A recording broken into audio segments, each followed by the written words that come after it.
नमस्कार, मैं हूं आपके साथ हर्षिता और आप देख रहे हैं आरवी एक्सप्रेस 24। देश और प्रदेश की तमाम खबरों को देखने के लिए आप हमारे चैनल आरवी एक्सप्रेस 24 को लाइक करें और सब्सक्राइब करना ना भूलें।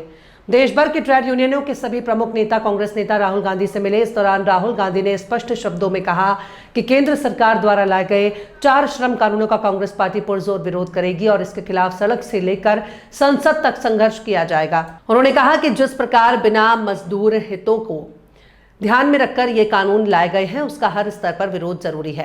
राहुल गांधी ने ट्रेड यूनियन नेताओं को आश्वस्त किया कि कांग्रेस पार्टी मजदूरों के अधिकारों की रक्षा के लिए उनके साथ मजबूती से खड़ी है और मजदूर विरोधी नीतियों को किसी भी हाल में स्वीकार नहीं किया जाएगा। उन्होंने कहा कि ये लड़ाई केवल राजनीतिक नहीं बल्कि देश के करोड़ों मजदूरों के भविष्य से जुड़ी हुई लड़ाई है। वहीं भोपाल में मजदूर नेता दीपक गुप्ता ने राहुल गांधी की इस पहल की सराहना करते हुए कहा कि राहुल गांधी हमेशा से मजदूरों के हित में आवाज उठाते रहे हैं। उन्होंने कहा कि मजदूर हितैषी राहुल गांधी 4 श्रम कानूनों के विरोध में संसद से लेकर सड़क तक संघर्ष करने की बात कर रहे हैं, जो मजदूर वर्ग के लिए एक मजबूत और भरोसेमंद संदेश है। दीपक गुप्ता ने कहा कि ट्रेड यूनियन आंदोलन को राहुल गांधी के इस समर्थन से नई मजबूती मिलेगी और मजदूर वर्ग अपने अधिकारों के लिए एकजुट होकर संघर्ष करेगा। उन्होंने केंद्र सरकार से मांग की है कि वो मजदूर विरोधी कानूनों को वापस लेकर श्रमिकों के हित में निर्णय करे। संसद में राहुल जी द्वारा जो प्रश्न उठाए गए मजदूरी प्रश्न, किस नजर से आप देखते हैं मजदूर नेता?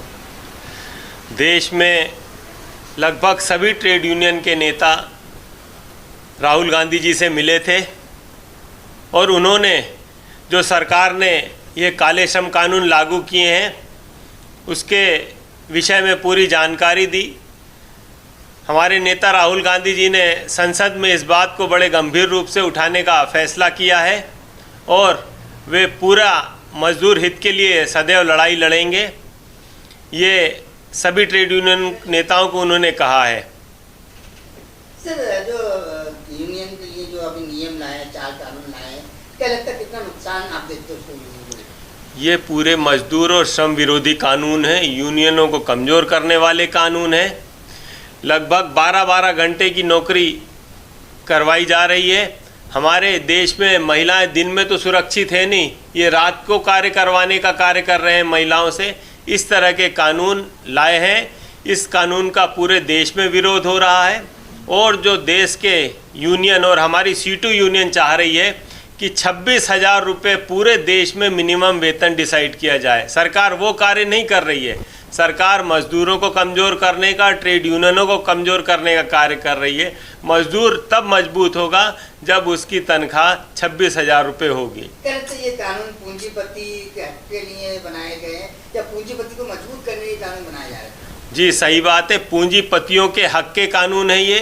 पूंजीपतियों को मजबूत करने के लिए बनाए गए कानून है और इस देश में पूंजीपति और लखपति हुए जा रहे हैं और मजदूर वर्ग और कमजोर हुआ जा रहा है। क्या लगता है मजदूर अब गुलामी की ओर बढ़ता है जैसा नजर आया इस कानून के माध्यम? बिल्कुल सही कहना है, ये मजदूर पूरा गुलामी की ओर बढ़ रहा है और यदि ये कानून नहीं रोके गए और देश में मजदूरों के हित के लिए उनका न्यूनतम वेतन 26,000 नहीं किया गया तो वाकई में मजदूर गुलामी के हक की ओर बढ़ेगा। सरकार रोजगार देने तो कहीं भी विफल नजर आ रही है, ऊपर से कानून लाकर मजदूर को कमजोर बना देती है। रोजगार तो इस देश में बचे ही नहीं हैं, प्राइवेट हो चाहे सरकारी हो, सब तरह के रोजगार जो कि आज से 12 साल पहले कांग्रेस के समय में जितनी भर्तियां हुई हैं, चाहे सरकारी हो चाहे प्राइवेट में हो, उसकी अपेक्षा अभी 10% भी इनने रोजगार नहीं दिया है।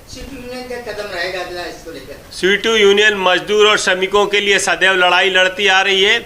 आज हम लोग लेबर कमिश्नर के पास ज्ञापन देने जा रहे हैं। इसके बाद 24 तारीख को इंदौर में लेबर कमिश्नर का घेराव किया जाएगा और उसके बाद फरवरी माह में एक बड़ी हड़ताल की जाएगी।